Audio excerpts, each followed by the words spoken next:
Hi, Tabitha Butcher here. This is my video for diabetic ketoacidosis week 9.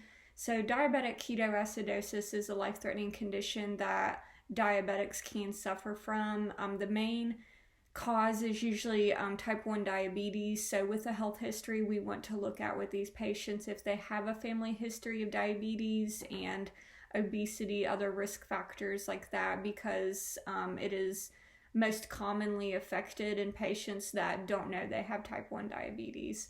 So usually the causes are the undetected diabetes, which you'll see excessive thirst and urination.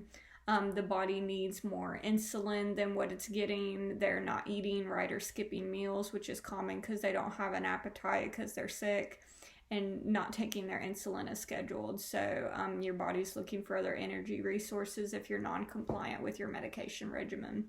So some signs and symptoms of DKA include polyuria and dehydration. You get dehydrated because you are constantly have the need to urinate and you just can't really quench that thirst. You have a lot of weight loss because your body is burning fat because it can't get to the glucose. You'll have a fruity breath smell, rapid deep breaths because the lungs are compensating from too much acid in the body due to the ketones, and blood sugar running greater than 300 milligrams per deciliter.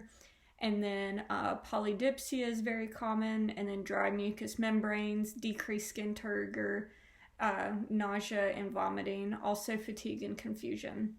So with these patients, we want to start looking at like their general appearance, which again, dehydration is a common factor. So you're going to look at the skin turgor and just the general color of their skin, which they would usually be kind of pale because of the dehydration. Their mucous membranes are very dried out. The hair is brittle.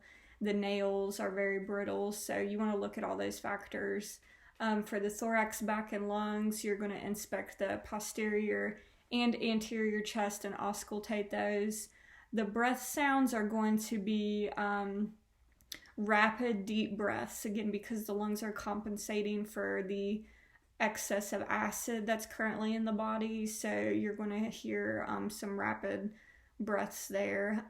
You're going to, as usual, evaluate symmetrical expansion and the spinal tenderness. Then the cardiovascular assessment, you want to check for the any edema, which might be common in these patients, but usually not because they're getting rid of so much urine already.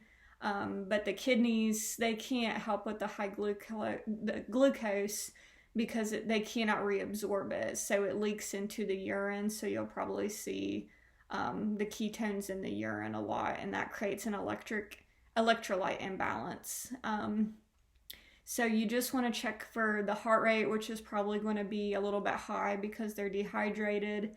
We're going to locate and palpate the point of maximum impulse, and then we're going to auscultate with our diaphragm, like the aortic, pulmonic, tricuspid, and mitral valves, and assess the peripheral pulses.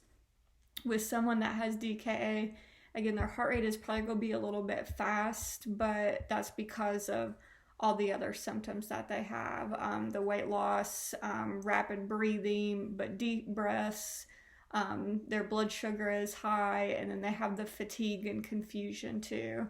And then next we're going to go on to the abdomen. So you're going to inspect like the contour, the symmetry, other skin characteristics. And then we're also going to look into light palpation and deep palpation. You shouldn't really feel a whole lot. The liver should be pretty normal. The kidneys, whenever you do the back and do the spinal tenderness, the CVAT test where you put your hand up and you're kind of pounding it, they might be a little bit tender in their kidneys just because it's circulating so much urine and it's trying to reabsorb that glucose, but it's not going to be able to. And then some signs or some nursing interventions I'd like to say would just be teach them how to monitor and prevent DKA. If they're a new diabetic, teach them how to monitor their glucose and use their medications, and then notify their provider if they're experiencing any of these symptoms.